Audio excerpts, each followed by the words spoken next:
সীমান্তে কাঁটাতারের বেড়া নির্মাণে বিএসএফকে ৪৫ দিনের মধ্যে জমি দেওয়ার সিদ্ধান্ত পশ্চিমবঙ্গের শুভেন্দু সরকারের। ইরানের সমৃদ্ধ ইউরেনিয়ামের ওপর নজর রাখছে আমেরিকা। কেউ এর কাছে গেলে উড়িয়ে দেওয়ার হুমকি ট্রাম্পের। জামিনে মুক্তি পেলেন ইরানের নোবেল জয়ী অধিকার কর্মী নার্গিস মোহাম্মদী। গুরুতর অসুস্থ অবস্থায় হাসপাতালে ভর্তি।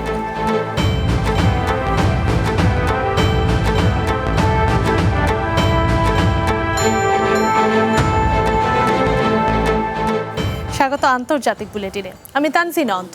শুনছিলেন শিরোনাম, এবারে বিস্তারিত। অনুপ্রবেশ ঠেকাতে সীমান্তে কাঁটাতার বসানোর জন্য ৪৫ দিনের মধ্যে বিএসএফকে জমি হস্তান্তরে অনুমোদন দিয়েছে পশ্চিমবঙ্গের শুভেন্দু সরকার। মন্ত্রিসভার প্রথম বৈঠকে বড় সিদ্ধান্ত নিলেন বিজেপি সরকারের মুখ্যমন্ত্রী শুভেন্দু অধিকারী। সোমবার বিজেপি সরকারের মন্ত্রিসভার বৈঠকে এই সিদ্ধান্ত নেওয়া হয়।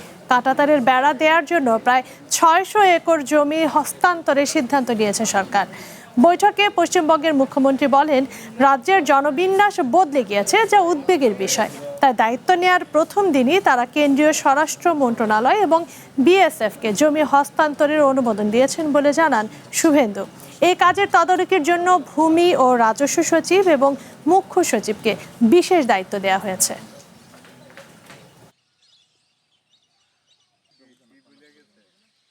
আমরা কেন্দ্রীয় স্বরাষ্ট্র দপ্তর তথা বিএসএফ এর সীমান্ত সুরক্ষিত করার জন্য জমি ট্রান্সফার প্রক্রিয়া আমরা আজকে অনুমোদন দিলাম এবং আজ থেকেই ল্যান্ড ট্রান্সফার প্রক্রিয়া শুরু হবে।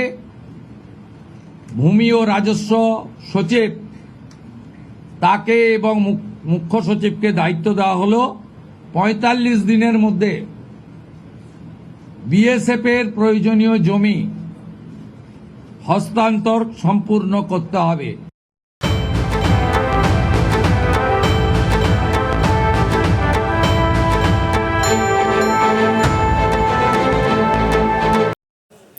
ভারতের পশ্চিমবঙ্গের মুখ্যমন্ত্রী শুভেন্দু অধিকারীর ঘনিষ্ঠ সহযোগী চন্দ্রনাথ রথ হত্যাকাণ্ডে জড়িত থাকার অভিযোগে উত্তরপ্রদেশ ও বিহার থেকে ৩ সন্দেহভাজনকে আটক করা হয়েছে। রবিবার রাতে অভিযান চালিয়ে তাদের আটক করা হয়। সোমবার কলকাতা নেওয়া হয় তাদের। পুলিশ জানিয়েছে, আটকদের নাম মায়াঙ্ক শর্মা, ভিকি মৌর্য এবং রাজ সিংহ। এদের মধ্যে একজন পেশাদার শুটার বলে প্রাথমিক তদন্তে নিশ্চিত হওয়া গেছে। তদন্তকারী কর্মকর্তাদের মতে অন্তত ১-১.৫ মাস আগে থেকেই চন্দ্রনাথকে হত্যার পরিকল্পনা করা হয়ে থাকতে পারে। হত্যায় ব্যবহৃত গাড়িটি ঝাড়খণ্ড থেকে নিয়ে আসা হয়েছিল বলে তথ্য পাওয়া গেছে। বালি এলাকার একটি টোল প্লাজায় অনলাইনে টোল দেওয়ার সূত্র ধরেই ৩ সন্দেহভাজনের ডিজিটাল অবস্থান শনাক্ত করেন গোয়েন্দারা। হত্যাকাণ্ডের ষড়যন্ত্র এবং তা বাস্তবায়নে অন্তত ৮ জন জড়িত ছিলেন বলে ধারণা করা হচ্ছে। চন্দ্রনাথ রথকে লক্ষ্যবস্তু করার আগে হামলাকারীরা দীর্ঘ সময় ধরে ওই এলাকায় রেকি করেছিল বলেও মনে করছে পুলিশ। বৈদেশিক মুদ্রার ভান্ডার সুরক্ষিত রাখতে নাগরিকদের আরও সংযমী জীবনযাপনের আহ্বান জানিয়েছেন ভারতের প্রধানমন্ত্রী নরেন্দ্র মোদী। পেট্রোল, ডিজেল, রান্নার গ্যাস, ভোজ্য তেল এবং স্বর্ণের ব্যবহার কমানোর পরামর্শ দেন তিনি। রবিবার তেলেঙ্গানার সেকেন্দারাবাদে এক জনসভায় মোদী বলেন, বৈশ্বিক অর্থনৈতিক অস্থিরতা, যুদ্ধ পরিস্থিতি ভারতের ওপর সরাসরি প্রভাব ফেলছে। তার মতে, আন্তর্জাতিক বাজারে জ্বালানি ও নিত্যপণ্যের দাম বাড়ায় দেশের ওপর বৈদেশিক মুদ্রা ব্যয়ের চাপ বেড়েছে। শুধু তাই নয়, স্বর্ণ কেনা থেকে ভারতীয় পরিবারগুলোকে ১ বছর বিরত থাকার অনুরোধ জানান মোদী। একই সাথে আবারও ওয়ার্ক ফ্রম হোম পদ্ধতিতে ফেরার পরামর্শ দেন তিনি। जैसे एक बड़ा संकल्प है पेट्रोल डीजल का। এই বিশ্ব সংকটের সময় আমাদের কর্তব্যকে সবচেয়ে বেশি গুরুত্ব দিতে হবে। আমাদের বড় সংকল্প হওয়া উচিত পেট্রোল ও ডিজেলের ব্যবহার কমানো। আমাদের অবশ্যই জ্বালানি সাশ্রয় করতে হবে। করোনার সময় আমরা ঘরে বসে কাজ, অনলাইন মিটিং বা ভিডিও কনফারেন্সের মতো ব্যবস্থায় অভ্যস্ত হয়ে উঠেছিলাম। বর্তমান সময়ের দাবি হলো, আমরা যদি আবারও সেই ব্যবস্থাগুলো শুরু করি তবে তা দেশের জন্য অনেক মঙ্গলজনক হবে। मीटिंग्स की, वीडियो कॉन्फ्रेंस की, ऐसी अनेक व्यवस्थाएं विकसित की। একটি দেশের ভবিষ্যৎ গড়ে ওঠে তার ভিত্তি থেকে। তাই বিশ্বখ্যাত জার্মান VRM প্রযুক্তিতে কনফিডেন্স সিমেন্ট নির্মাণ করেছে নতুন প্ল্যান্ট। ইন্দোনেশিয়া থেকে আমদানিকৃত A গ্রেড ক্লিংকারের সমন্বয়ে উৎপাদিত কনফিডেন্স সিমেন্ট কোয়ালিটি অ্যাসিওরেন্স ল্যাবে পরীক্ষিত প্রতিটি কণায় নিশ্চিত করা হয় সর্বোচ্চ মান। আর এই A গ্রেড ক্লিংকারের কনফিডেন্স সিমেন্ট পৌঁছে যাবে বাংলাদেশের প্রতিটি শহর ও গ্রামে, প্রতিটি প্রান্তে, বাংলাদেশের হৃদয় জুড়ে।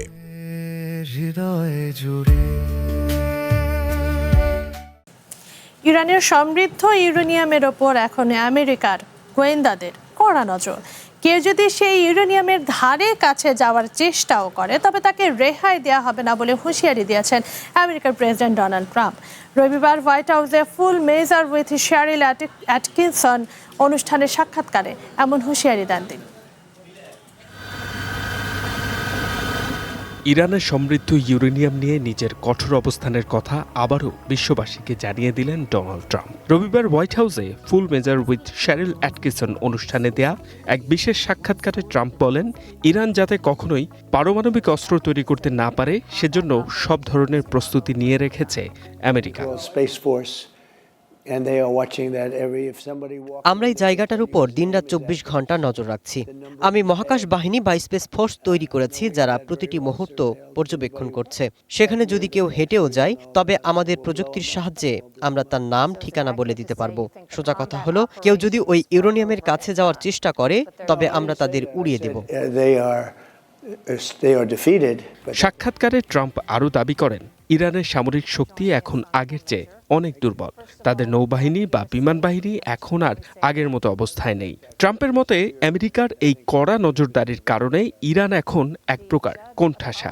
তিনি বলেন, ইরানকে ইউরেনিয়াম সমৃদ্ধ করার সুযোগ দেওয়া মানেই হলো পুরো বিশ্বের নিরাপত্তার জন্য হুমকি তৈরি করা। ট্রাম্প জানান, এই নজরদারি শুধু স্থলপথে নয় বরং অত্যাধুনিক স্যাটেলাইটের মাধ্যমেও চালানো হচ্ছে। আমেরিকার গোয়েন্দা সংস্থাগুলো ইরানের পরমাণু কেন্দ্রগুলোর প্রতিটি ইঞ্চি নজরে রাখছে। আমরা খুব অন্ধকারে গিয়েও তাদের লক্ষ্যবস্তু ধ্বংস করার ক্ষমতা রাখি। আমরা এর আগেও তাদের পারমাণবিক সাইট গুড়িয়ে দিয়েছি। আমাদের লক্ষ্য পরিষ্কার, ইরানকে কোনোভাবেই পারমাণবিক শক্তির অপব্যবহার করতে দেওয়া হবে না। বিগত বছরগুলোতেই ইরানের উপর বিভিন্ন অর্থনৈতিক ও রাজনৈতিক নিষেধাজ্ঞা আরোপ করেছে আমেরিকা। বিশেষজ্ঞরা মনে করছেন, ট্রাম্পের এই উড়িয়ে দেওয়ার হুমকি মধ্যপ্রাচ্যের রাজনীতিতে নতুন করে অস্থিরতা তৈরি করতে পারে। তবে ট্রাম্পের এই হুঁশিয়ারির পর এখনো পর্যন্ত কোনো প্রতিক্রিয়া জানায়নি Iran. H A. Mataullah, one international desk. ইসরায়েলের প্রধানমন্ত্রী বেঞ্জামিন নেতানিয়াহু বলেছেন, ইরান যুদ্ধ এখনো শেষ হয়নি। ইরানের পরমাণু কার্যক্রম সংশ্লিষ্ট অবকাঠামো ও সরঞ্জাম ধ্বংস করা এবং সহযোগী সশস্ত্র গোষ্ঠীগুলোকে নির্মূল করার পরই যুদ্ধ শেষ হবে বলে দাবি করেন তিনি। নেতানিয়াহু মনে করেন, ইরান সরকারের পতনের সাথে সাথে সহযোগী সশস্ত্র গোষ্ঠীগুলোও বিলীন হয়ে যাবে। ইরানের বিরুদ্ধে যুদ্ধ এখনও শেষ হয়নি। CBS নিউজের 60 মিনিটস অনুষ্ঠানে এক সাক্ষাৎকারে এমন মন্তব্য করেছেন ইসরায়েলের প্রধানমন্ত্রী বেঞ্জামিন নেতানিয়াহু।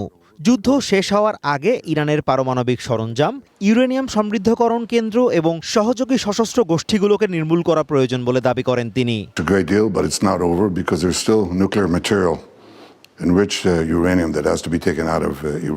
ইরান যুদ্ধ শুরুর পর আমেরিকার কোনো গণমাধ্যমকে দেয়া নেতানিয়াহুর প্রথম সাক্ষাৎকার এটি।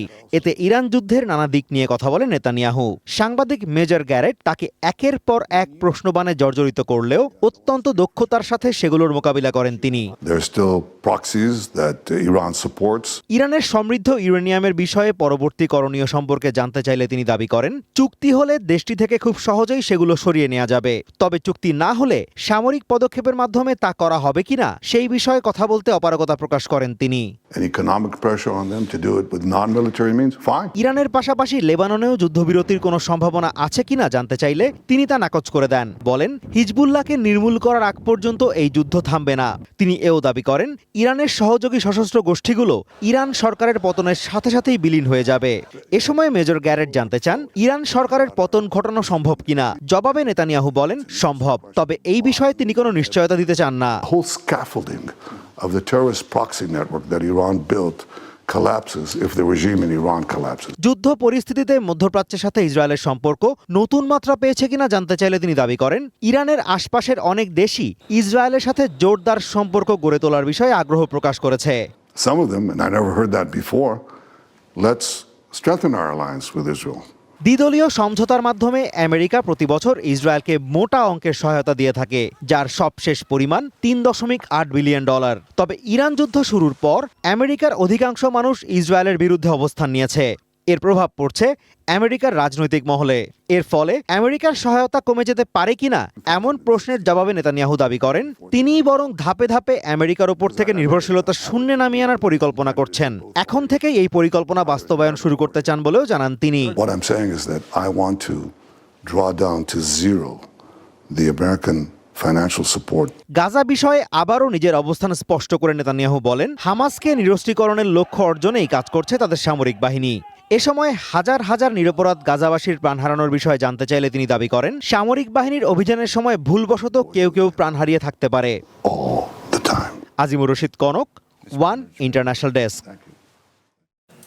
আন্তর্জাতিক বুলেটিনে একটা বিরতি, সাথেই থাকুন। একটি দেশের ভবিষ্যৎ গড়ে ওঠে তার ভিত্তি থেকে, তাই বিশ্বখ্যাত জার্মান VRM প্রযুক্তিতে কনফিডেন্স সিমেন্ট নির্মাণ করেছে নতুন প্ল্যান্ট। ইন্দোনেশিয়া থেকে আমদানিকৃত A গ্রেড ক্লিংকারের সমন্বয়ে উৎপাদিত কনফিডেন্স সিমেন্ট কোয়ালিটি অ্যাসিওরেন্স ল্যাবে পরীক্ষিত প্রতিটি কণায় নিশ্চিত করা হয় সর্বোচ্চ মান। আর এই A গ্রেড ক্লিংকারের কনফিডেন্স সিমেন্ট পৌঁছে যাবে বাংলাদেশের প্রতিটি শহর ও গ্রামে, প্রতিটি প্রান্তে, বাংলাদেশের হৃদয় জুড়ে।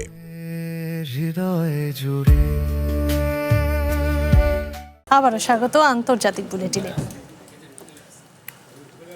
মধ্যপ্রাচ্যে উত্তেজনা কমার লক্ষণ নেই। হরমুজে আরও সতর্ক অবস্থানে ইরান, মোতায়েন করা হয়েছে সাবমেরিন।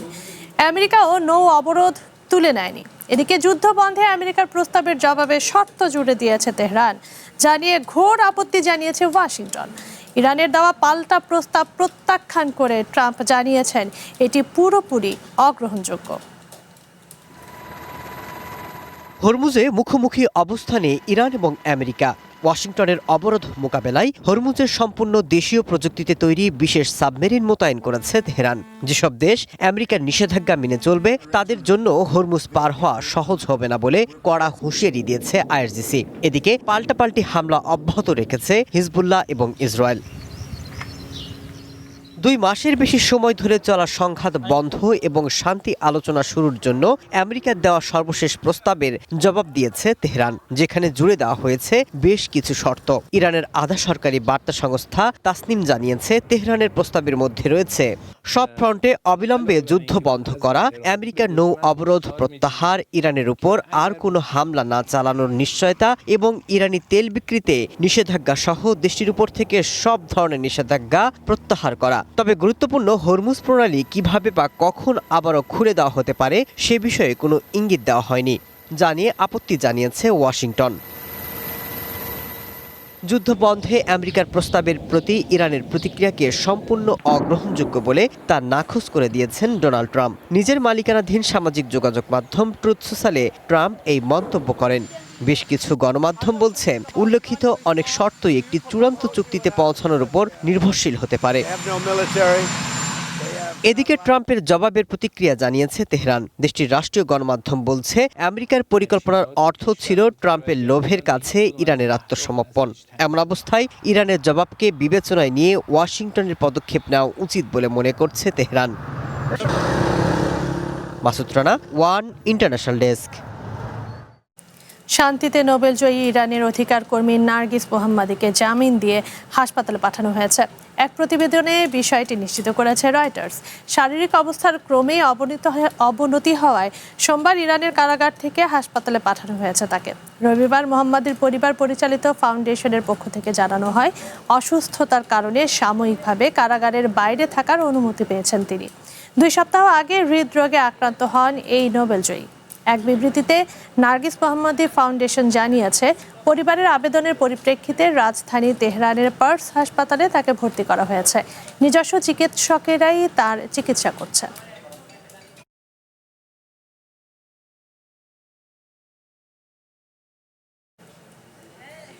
ইরানে হামলা পরিচালনার জন্য গোপনে ইরাকের ভূখণ্ড ব্যবহার করেছে ইসরায়েল। 28 ফেব্রুয়ারি যুদ্ধ শুরুর আগেই ইরান সীমান্তবর্তী ইরাকের মরু অঞ্চলে একটি অস্থায়ী গোপন ঘাঁটি তৈরি করে ইসরায়েলি সেনারা। ওয়াল স্ট্রিট জার্নাল বলছে, মূলত বিমান বাহিনীকে সহায়তা দেওয়ার পাশাপাশি ইরানের ভেতর থেকে আহত পাইলটদের উদ্ধারের উদ্দেশ্যেই এই ঘাঁটিটি গড়ে তোলা হয়। ইরাকের মরু অঞ্চলে একটি যুদ্ধকালীন ঘাঁটি তৈরি করেছিল ইসরায়েল।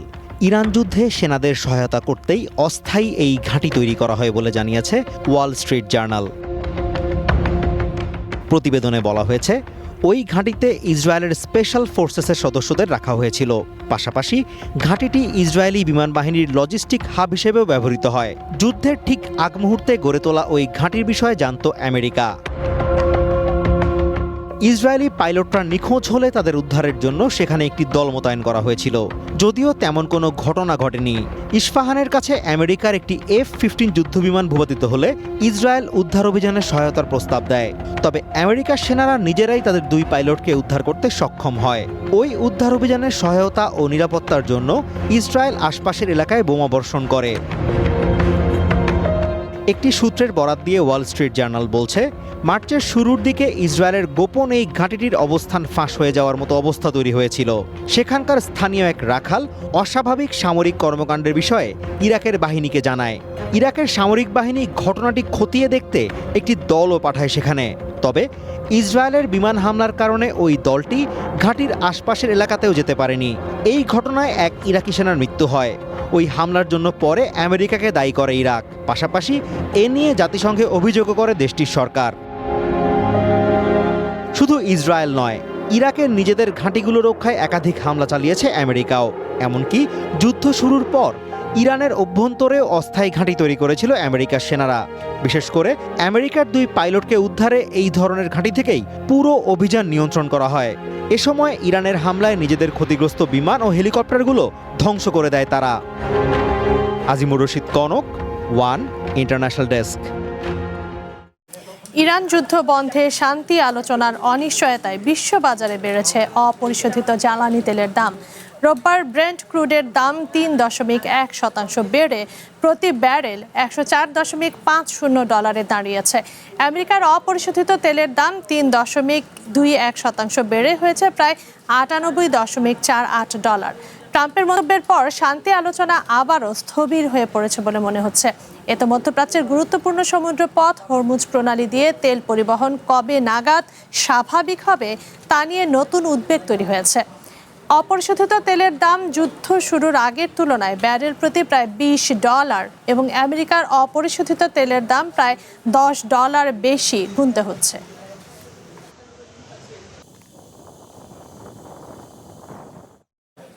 আন্তর্জাতিক বুলেটিনে আরেকটা বিরতি, সাথে থাকুন। একটি দেশের ভবিষ্যৎ গড়ে ওঠে তার ভিত্তি থেকে। তাই বিশ্বখ্যাত জার্মান VRM প্রযুক্তিতে কনফিডেন্স সিমেন্ট নির্মাণ করেছে নতুন প্ল্যান্ট। ইন্দোনেশিয়া থেকে আমদানিকৃত A-গ্রেড ক্লিংকারের সমন্বয়ে উৎপাদিত কনফিডেন্স সিমেন্ট কোয়ালিটি অ্যাসিওরেন্স ল্যাবে পরীক্ষিত প্রতিটি কণায় নিশ্চিত করা হয় সর্বোচ্চ মান। আর এই A-গ্রেড ক্লিংকারের কনফিডেন্স সিমেন্ট পৌঁছে যাবে বাংলাদেশের প্রতিটি শহর ও গ্রামে, প্রতিটি প্রান্তে, বাংলাদেশের হৃদয় জুড়ে।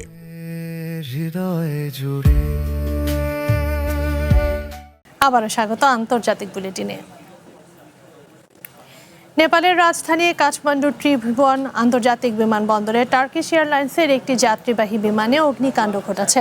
সোমবার সকালে ইস্তানবুল থেকে ছেড়ে আসা বিমানটি অবতরণের পরপরই একটি চাকায় আগুন ধরে যায়। ঘটনার পরপরই বিমানটি থেকে 277 যাত্রী এবং 11 ক্রুকে নিরাপদে বের করে আনা হয়। নেপালের বেসামরিক বিমান চলাচল কর্তৃপক্ষ নিশ্চিত করেছে এ ঘটনায় কেউ আহত হননি। এয়ারলাইন্স কর্তৃপক্ষ জানিয়েছে, অবতরণের পর রানওয়ে থেকে টার্মিনালের কাছে যাওয়ার সময় চাকা থেকে ধোঁয়া বের হওয়ার বিষয়টি নজরে আসে। সাথে সাথে জরুরি কর্মীরা বিষয়টি খতিয়ে দেখার কাজ শুরু করেন। একই সাথে জরুরি নির্গমন পথ ব্যবহার করে বিমানের আরোহীদের বের করে আনার কাজ শুরু হয়। যাত্রীদের পরবর্তী গন্তব্যে পৌঁছে দিতে আরেকটি ফ্লাইটের ব্যবস্থা করা হচ্ছে বলে জানায় টার্কিশ এয়ারলাইন্স কর্তৃপক্ষ। ঘটনার জেরে ত্রিভুবন বিমানবন্দরে 1 ঘন্টা ফ্লাইট ওঠানামা বন্ধ রাখা হয়।